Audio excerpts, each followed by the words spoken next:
Doom Patrol is DC Universe's newest television show. Doom Patrol is about four ragtag superheroes who, with the help of Cyborg, have to come together to help save their mentor and chief and father figure, Niles Caulder, who is kidnapped by Mr. Nobody. And they have to find it within themselves to save the day, and that's what the first season is mainly about.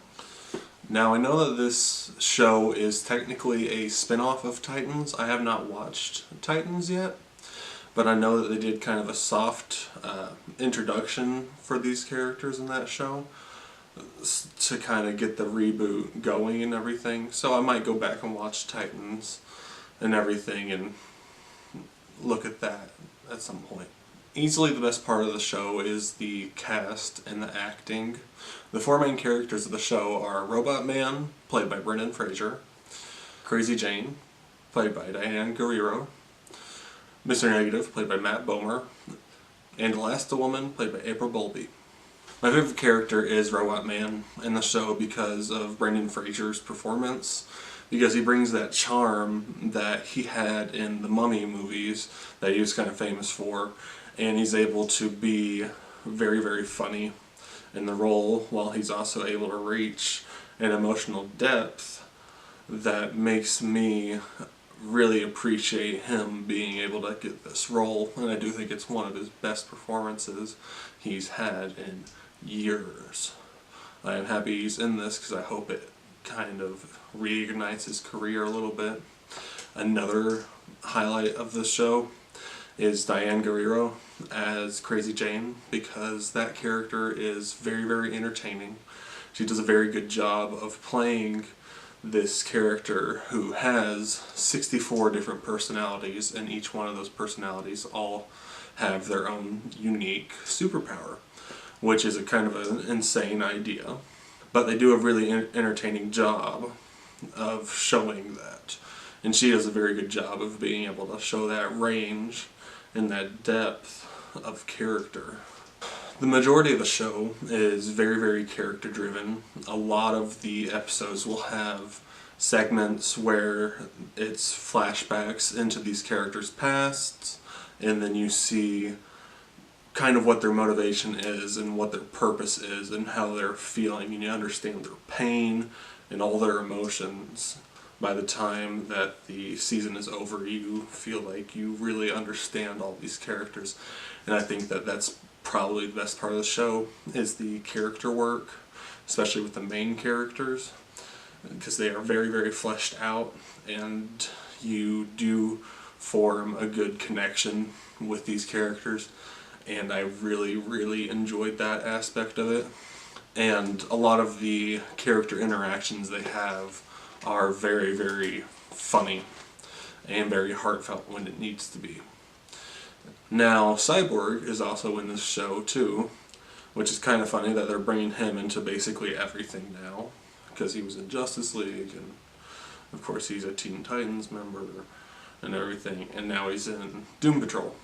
But this time he's played by Jovian Wade, and where he is in his life right now is he's getting used to becoming famous as Cyborg, where it's basic public knowledge who Cyborg is, and that of course he is Cyborg because he can't get rid of the cybernetic body he has. He's going to always look like Cyborg, and his problems mainly stem from the death of his mom and interacting with his dad in general throughout the show, because his dad is trying to help him for the most part, but he has his own suspicions that his dad has his own motivations for helping him.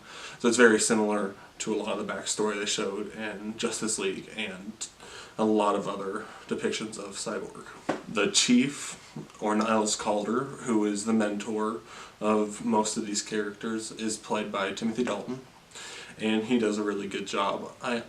I honestly don't think I've seen a movie or a television show where Timothy Dalton has given any type of bad performance. I don't think he's ever hindered any project. So he's always been a consistent actor, and I really enjoyed watching him in this. He's really good.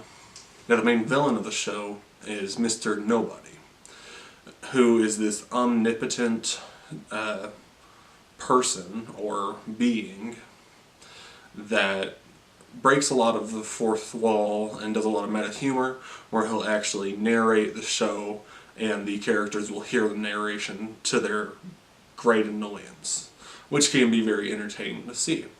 And he is played by Alan Tudyk, which I am a big fan of Alan Tudyk's work. I think he is very, very talented and underrated in the aspect of how famous he is. I think he should be more famous, is what I mean. Tudyk's performance is very good. I kind of got annoyed with Mr. Nobody by the end of the season. I thought that they really could have done a lot more with him, and they could have fleshed him out or made him a little bit more interesting than he was. Even though he is very entertaining, I don't think that just being entertaining and wacky is going to get the point across of being actually an intimidating villain. But for the most part, I really did enjoy Tudyk as Mr. Nobody. Now to get into the actual episodes themselves, my favorite episode by far is episode 9, which is called Jane Patrol, where you discover that all 64 personalities of Crazy Jane are living in her mind, and they're in this mental projection of a real world. So you do see within her mind and how what she calls the underground works. And I thought it was an amazing episode. I loved the character interactions. I especially really love the dynamic between Crazy Jane and Robot Man, because they are able to add a lot of depth to each other. And one thing that the show is really good at is addressing taboo subject matter. Stuff that does make you uncomfortable, stuff that will probably turn off a couple viewers, but it does a very good job of facing that, which is something that the characters have to do throughout the season, is face their past and learn from it, which I've really enjoyed, because you learn a lot about Mr. Negative and Elasti-Woman. And Mr. Negative was an Air Force pilot in the 50s or 60s, and his big secret that he was that he was gay, and that without him knowing, he was kind of destroying his family and everything. And then Elasti-Woman was a mildly famous Hollywood actress, where she was just under the precipice of becoming like an icon, and she ends up having an accident, and her whole thing is that she's like plastic now because she's elastic and everything, so when she can't control her emotions throughout most of the first season, like her face or her body will melt, which is a very interesting effect to see.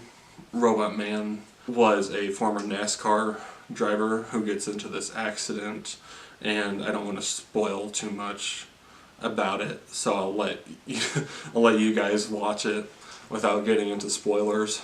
But yeah, the 9th episode was easily my favorite episode.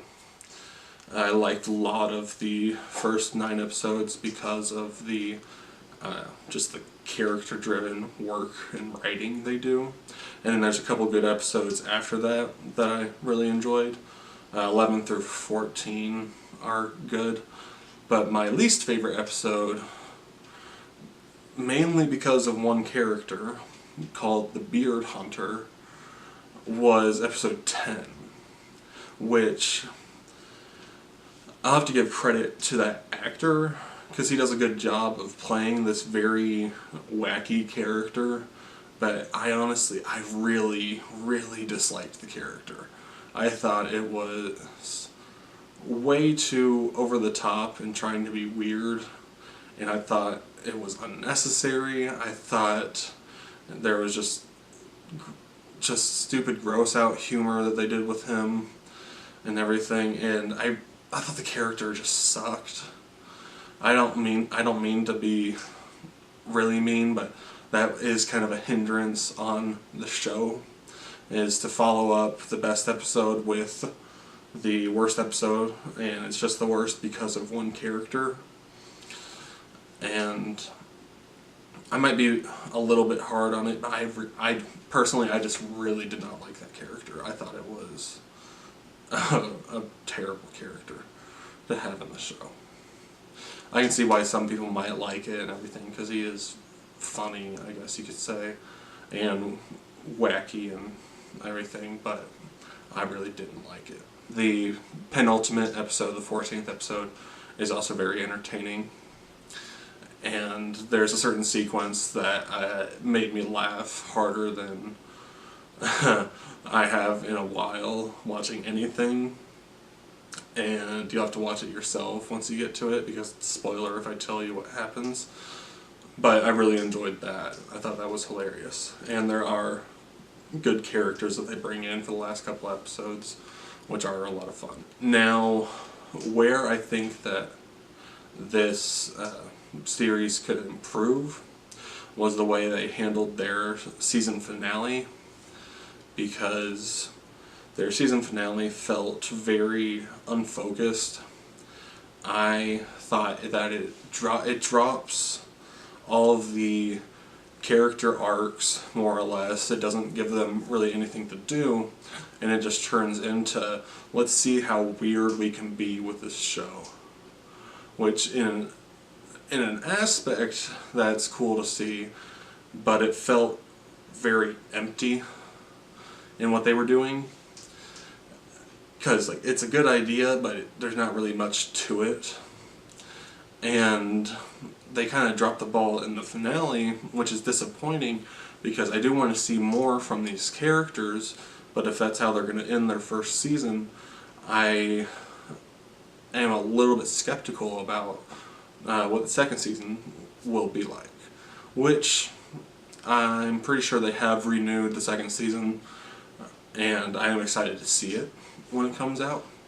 I did enjoy this show quite a bit overall. I was fairly surprised by it. Like I said, of course, the highlights are Brendan Fraser and Diane Guerrero. And then the negatives are the Beard Hunter and the season finale. I wasn't a huge fan of. But overall, it's a good show. If you are interested in it, I recommend it. And if you are into DC, if you're into superheroes, I think it is something that is different, and I think a lot of people will enjoy it. It is rated MA. There is a lot of language throughout it, a lot of profanity, and there is some violent sequences and some sex and nudity and everything, just as a heads up, since that's a little bit different from the usual superhero TV show. But my overall rating for the show would be an 8.5 out of 10. I really did enjoy it. I hope that the next season can improve upon those small things that I personally had a problem with. But if you have seen it, let me know what you thought about it. If not, go watch it. Like, share, and subscribe, and I'll be back with another video sometime in the future.